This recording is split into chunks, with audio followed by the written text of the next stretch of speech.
বিএনপির একদম high command থেকে আমাকে বলে দিয়েছেন যে আপনি নির্বাচন করবেন এবং আপনি এলাকায় যান, এবং আপনাদের সর্বোচ্চ ব্যক্তি যিনি, তিনি আমাকে বলছেন যে আমাদের যে দলীয় লোকজন আছে তাদের সঙ্গে আপনি যোগাযোগ রাখেন।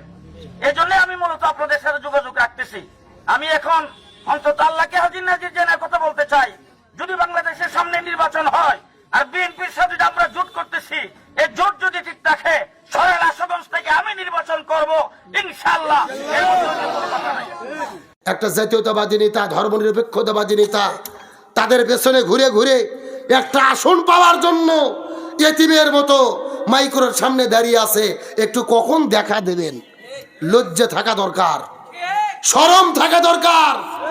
উচ্ছিষ্ট ভোগী সামান্য নিজের স্বার্থ রক্ষার জন্য একটা আসন এমপি হওয়ার জন্য যে আলেম এত নিচে নামতে পারে, এর দ্বারা কখনো এই জমিনে ইমানদারদের উপকার হতে পারে না। স্বাধীনতার 54 বছর পার হয়ে গেছে, আমরা কোরআনের শাসন কায়েম করতে পারিনি। কাদের দোষ দেবেন?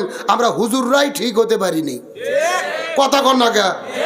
এক হুজুর আর এক হুজুরের বিরুদ্ধে ফতুয়া, আর এক হুজুর আর এক হুজুরের বিরুদ্ধে ফতুয়া। আমরা ফতুয়াবাজি করতে করতে ইসলামের 12টা বাজাইয়া দিছি। এইবার একটু পরিবেশ তৈরি হয়েছিল, ইসলামী দলগুলো কাছাকাছি আসার চেষ্টা করেছিলেন, কিন্তু এক হুজুরকে দেখলাম জোনায়েত আল হাবিব লাঠি ধরে ধরে সিংহের মতো আগে বক্তব্য দিতেন।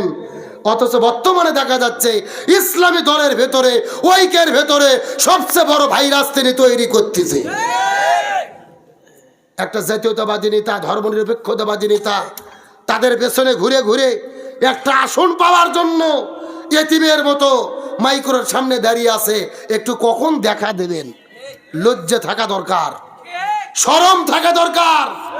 উচ্ছিষ্ট ভোগী সামান্য নিজের স্বার্থ রক্ষার জন্য একটা আসন এমপি হওয়ার জন্য যে আলেম এত নিচে নামতে পারে, এর দ্বারা কখনো এই জমিনে ইমানদারদের উপকার হতে পারে না।